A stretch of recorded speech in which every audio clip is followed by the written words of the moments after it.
Welcome to the Decision Points Theater. I'm Josh Bolton. I served President Bush as Chief of Staff from 2006 to 2009. And I'm Andy Card, and I served President Bush as his Chief of Staff from 2001 to 2006. George W. Bush made many tough decisions as president. Now you'll get a flavor for what that's like. Take a look at the list of scenarios in front of you. First, you will select which one you want to tackle. You'll get a briefing, your expert policy advice, and vote on what to do. The experts will not agree among themselves, but your job is to make a decision. You'll have to work fast. This experience is kind, and you may be interrupted by late-breaking news. Let's get started.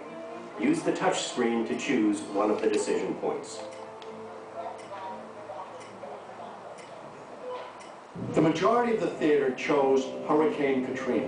One of the most powerful hurricanes in several decades. Levee broke yesterday, another levee broke today. Water is rising so fast. There's no food, no water, no electricity. Looters run loose in the streets. Police overwhelmed by search and rescue operations. We have never seen anything like this in the United States of America.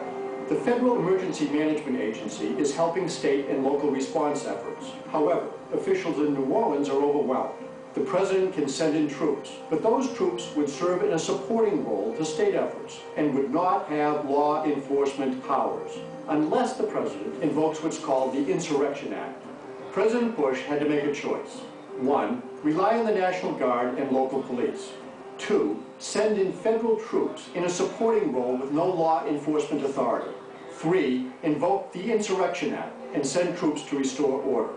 You are about to select expert advice from a variety of people. Just as President Bush did, you will have to weigh conflicting points of view. On your touchscreen, each of you can record your reaction using the slider bar. At your station, you will see how your reactions may impact your ultimate decision.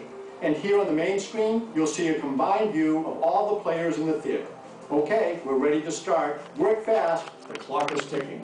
Federal troops aren't trained to do the law enforcement job of policemen. It's best if the local police and the National Guard handle this. There should be enough National Guard troops in the region to restore order. This is an emergency. We need to send federal troops in right away.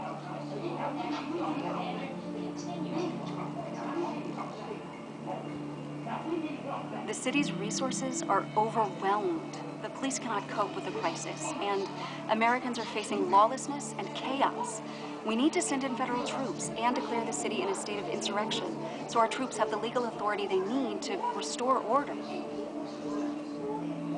Invoking the Insurrection Act would be a mistake. Federal law requires that city and state officials take the lead in a natural disaster for good reason.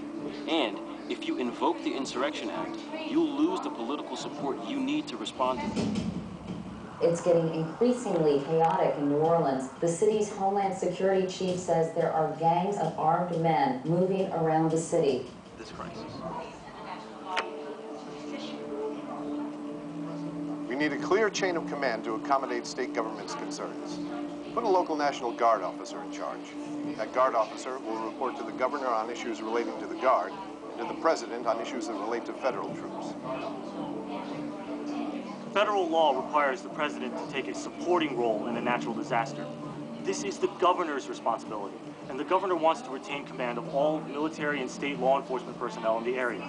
You need to help the governor, not take command of the situation. The convention center is unsanitary and unsafe. Thousands and thousands of people have been there, and that's where people are going for help, and there just simply is none for them. This crisis is too big for the local police. Do you realize many police officers are missing? They're probably out trying to save their own families from the flood waters. Meanwhile, my city is in a state of complete lawlessness. Now, we need help now. The crisis doesn't call for sending in armed federal troops. It calls for sending in more supplies and people to distribute food and water so that police officers can concentrate on restoring order. FEMA has suspended rescue operations. There are snipers taking shots at medevac helicopters. They say it's simply too dangerous to go out there. A crisis is no time to rewrite long-standing federal law that determines the chain of command during a natural disaster. Don't federalize a disaster zone. We will have a better result if the local National Guard commander continues to report to the governor. No one is in charge, and lawlessness is rampant in the city. We need a clear chain of command. We also need federal intervention and someone who can cut through the chaos. That person can only be the President of the United States. Time's up. It's time to make a decision.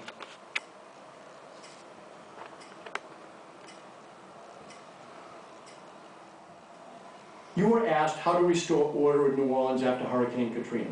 You had three options. The people in the theater today decided to invoke the Insurrection Act and send troops to restore order. Here's what President Bush did. When Hurricane Katrina flooded New Orleans in 2005, I chose to send in federal troops without law enforcement authority.